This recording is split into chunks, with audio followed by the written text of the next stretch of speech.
Alright y'all, welcome back to the channel and to some more turkey patterning, and today we've got another really interesting head-to-head to run with these shells through these two different chokes. One of you guys said, hey, why don't you run those shells through one of these chokes and see what happens the last time we had tested these shells. I definitely think it has potential, so I figured, hey, I've got two of these chokes that are slightly different constrictions, so we'll bring them both out here, run these shells through these two choke constrictions side by side and see how they do. It may work out for us. It may not, but we have some potential here if everything works the way I hope it does, but it could go really sideways really quick also. So we're going to have to see what happens overall. As for the shells we're running today, I brought out some more of the Remington Nitro Turkey shells, but these ones are the 12 gauge, 3 inch, 1 7/8 ounce payload of lead 6s at about 1210 feet per second. We've done our fair share of testing with Nitro Turkeys, and although they're not the best turkey load out there by a long shot, they're pretty consistently good enough for the price point anyway that these are at. Definitely one of the cheaper options, although the Winchester Super X can still beat these out most of the time. But these 3 inch 6s, I've heard several people say that's their go-to because that's what they see good patterns from. I have my doubts, but we saw promise the last time we tested these, but we didn't have quite enough constriction. And that's going to be where today's two chokes come into play. Is it going to be too much constriction that we run them through?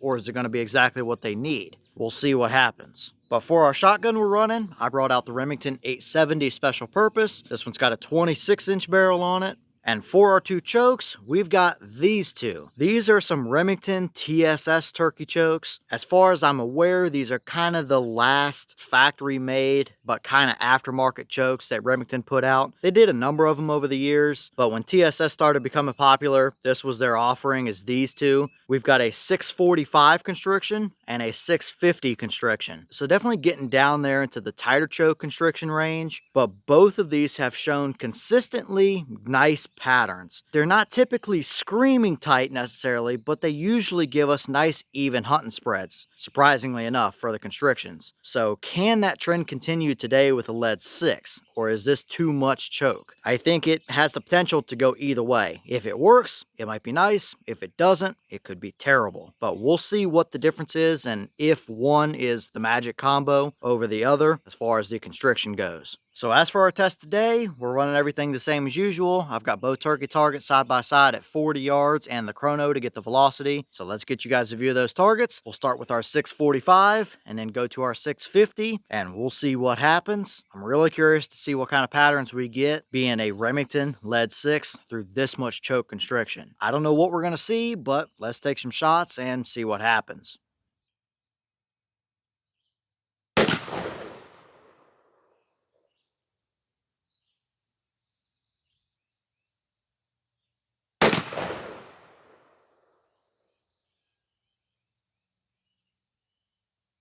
Alright, I apologize for the blinking battery thing here on the chronograph, but we have a boss claim of 1210 for those shells, and unfortunately we only actually read one shot. Don't really know why that is, but it is kind of cloudy, overcast, misty today, so that may come into play as well with the chrono reading stuff. But we had 1262 on our first shot there, and that's pretty typical for these shells, is upper 1200s mark, which is plenty good enough for a lead 6 out to 40 yards. But let's head down there to 40 and see what the difference is between our two chokes. Is 645 or 650 too much or just about right for these shells? Let's check it out and see.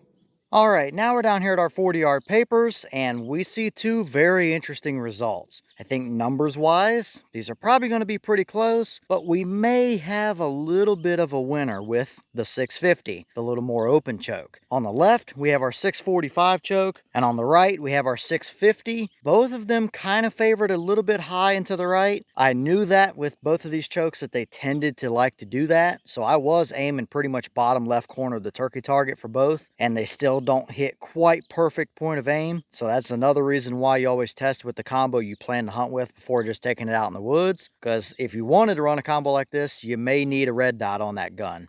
But first, we'll start over here on the left with our 645 constriction choke. We absolutely do have a dead bird. There are multiple of them through the brain and a number more down towards the bottom of the spine. But if we had that centered up just a little bit better, having that bird's head a little bit farther over to the right there within the pattern, he would still be absolutely smoked at 40 yards. It might not be a super hot core to work with, but it's a pretty decently even spread for the most part throughout the main portion of the pattern. There might be a little thin area kind of right off the top right edge of that turkey target there, but it's not anything too detrimental to the pattern. However, around the edges, we definitely fan out a ton of pellets around there. A bunch of them off the left, several of them down there along the bottom as well. So it is not an overly condensed area of shot. I definitely think 645 is probably over the constriction mark to where we're going to start blowing these shells out just a little bit as far as the pattern goes. It's still a perfectly usable combination, but it's a Remington shell with probably a little bit too much choke. I would run it if it's what I had, but we have seen better and I think we can get better for sure. So probably a little too much constriction on this one with the 645. But now we have our 650 choke, little less constriction, and I think we have a tiny bit hotter core area. We still favor it a little to the right and a little bit high. I think our core is kind of right around the top right corner of that turkey target. I do think that's a little bit more condensed. We're probably going to have a few more pellets within our hunting pattern here when we actually count pellets and draw circles. So the 650 is probably the tighter pattern. Probably the better pattern, but it's probably going to be very similar as well. This central area of this pattern is pretty similar overall, a little bit broader of a spread, not a super tight, super hot core area necessarily, and it does pretty much the same thing as we get to the edges, really starting to fan out a bunch of pellets along there as well. Looks very similar. I do think this pattern is a little more broad in, a little more condensed than what we saw with the 645. So maybe a 655 or a 660 might be the ticket area for these shells where they really like to be. They're a lead 6, so sometimes they prefer a little tighter choke than a 5 or a 4 does. And they're a Remington shell. They may need a little extra choke to really get them dialed in a little more. So neither of these are overly impressive patterns, but they're both certainly good enough to do the job. But let's pull both turkey targets down. I'll finish counting pellets and drawing circles, and we'll see what the exact difference is here between these two. All right, now our turkey targets are out of our way and we can see exactly what's going on here with both of these patterns. And like I suspected, they are very, very similar. There's only a couple pellet difference between each of these two. They might look a little bit different as far as the characteristics go, but really pick whichever one you want. Either one would do the same job, and neither one of them is overly impressive necessarily, although one may look a little bit prettier than the other one does.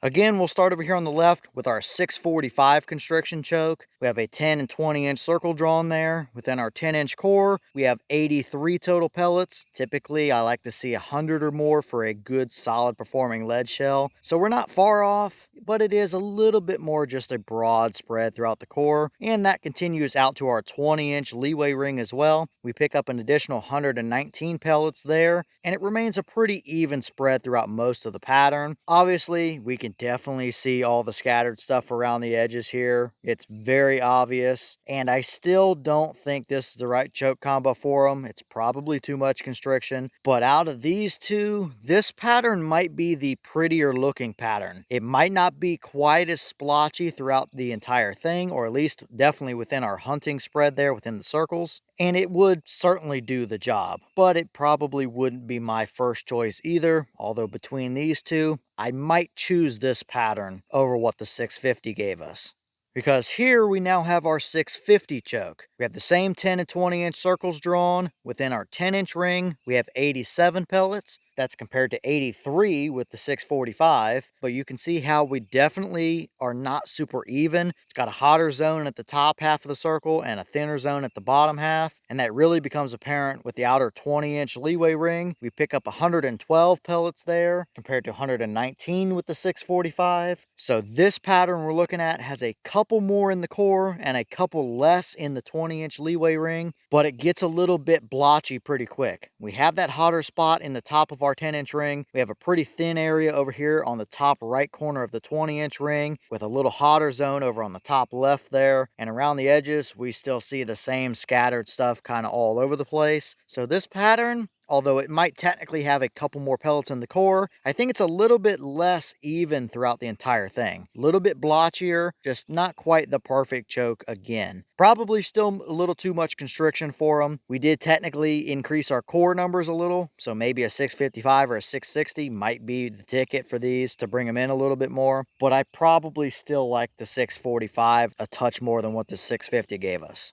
So overall, neither one of these is a horrible pattern for a lead Remington turkey load. They would both certainly do the job, but I think even if we have a few more pellets in the 650 pattern core on the right, I think the 645 choke on the left is a little bit better pattern throughout the entire thing. It's a little more even, a little more pretty, and although neither one of these would be my first choice for a combination to turkey hunt with, both would do the job, and I would probably lean a little more towards the even spread with the 645. But we've still got some work to do. These still are showing decent promise. We just have to find the right choke combo to get them as good as what they can be anyway. And here's the two wads from those shells. You've got your 645 on the left and your 650 on the right. Both of them look pretty well identical. These Remington wads are really soft, so they get torn up very easily. And those two chokes have porting and are a pretty tight constriction. So having the wads look almost like they were hit by a lawnmower doesn't really surprise me too much here. Very much what I expected. And I mean, they did their job as well as they could for today's test. They didn't completely destroy themselves. It's just probably a little bit too tight of a choke for what these shells are going to want overall.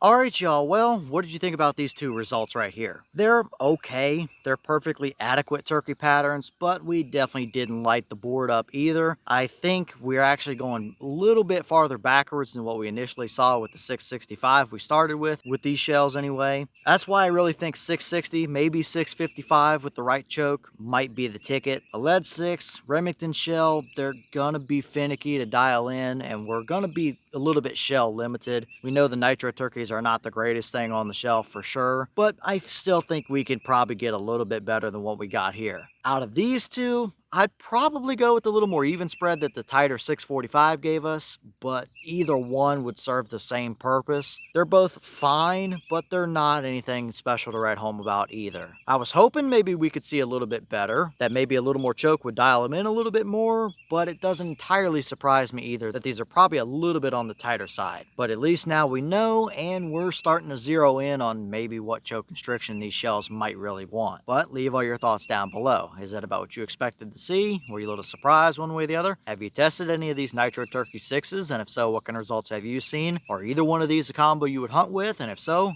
which one would you choose? Numbers wise, they're very similar, but looks wise, there might be one that's a little bit more preferable than the other one. And maybe what other combos do you want to see us run with either those Nitro 6s, or what other shells do you want to see us put through these two chokes? Let me know all that down below. But with that being said, I've got some more testing to get done for you guys, so I'm going to get back to it. As always, you have the channel Instagram as well as the mailbox where you can send stuff if you'd like. All the information will be in the description if you're interested in it, but I'm going to get back to it, so I'll see y'all in the next one.